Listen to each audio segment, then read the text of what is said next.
সপ্তাহের চতুর্থ কার্য দিবসে ইতিবাচক দেশের দুই শেয়ার বাজার। বুধবার ডিএসইর প্রধান সূচক বেড়েছে ৪৯.৯৮ পয়েন্ট। আগের দিনের চেয়ে লেনদেনও বেড়েছে ৪০ কোটি টাকার বেশি। শেয়ার দর বেড়েছে প্রায় ৭৪ ভাগ প্রতিষ্ঠানের।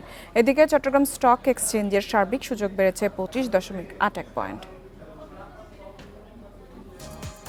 বুধবার দিনের শুরু থেকেই ইতিবাচক ছিল ঢাকার শেয়ার বাজার। প্রথম ৩০ মিনিটে প্রধান সূচক বাড়ে প্রায় ৩১ পয়েন্ট। বেলা বাড়ার সঙ্গে সঙ্গে চলতে থাকে সূচকের উত্থান পতন। তবে দিন শেষে ডিএসইএক্স সূচক ৪৯.৯৮ পয়েন্ট বেড়ে অবস্থান করছে ৪,৭৬৭ পয়েন্টে। সূচকের সঙ্গে ডিএসইতে বেড়েছে লেনদেনের পরিমাণও। আজ মোট লেনদেন হয় ৪১৩ কোটি ২১ লাখ টাকা। আগের দিনের চেয়ে লেনদেন বেড়েছে প্রায় ৪০ কোটি ৫০ লাখ টাকা।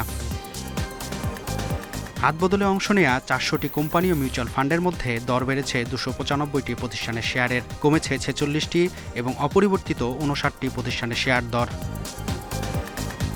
সবচেয়ে বেশি লেনদেন হওয়া প্রতিষ্ঠানের তালিকায় প্রথম লাভেলো, দ্বিতীয় স্কয়ার ফার্মাসিউটিক্যালস, তৃতীয় অবস্থানে ব্র্যাক ব্যাংক। শতাংশের দিক থেকে দরবৃদ্ধির তালিকায় প্রথম ইন্দো বাংলা ফার্মাসিউটিক্যালস, দ্বিতীয় এডিএন টেলিকম, তৃতীয় অবস্থানে নিউ লাইফ ক্লোথিংস।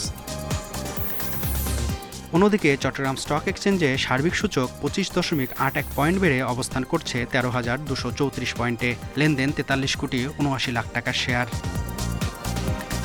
মেহেদী হাসান, ইন্ডিপেন্ডেন্ট নিউজ।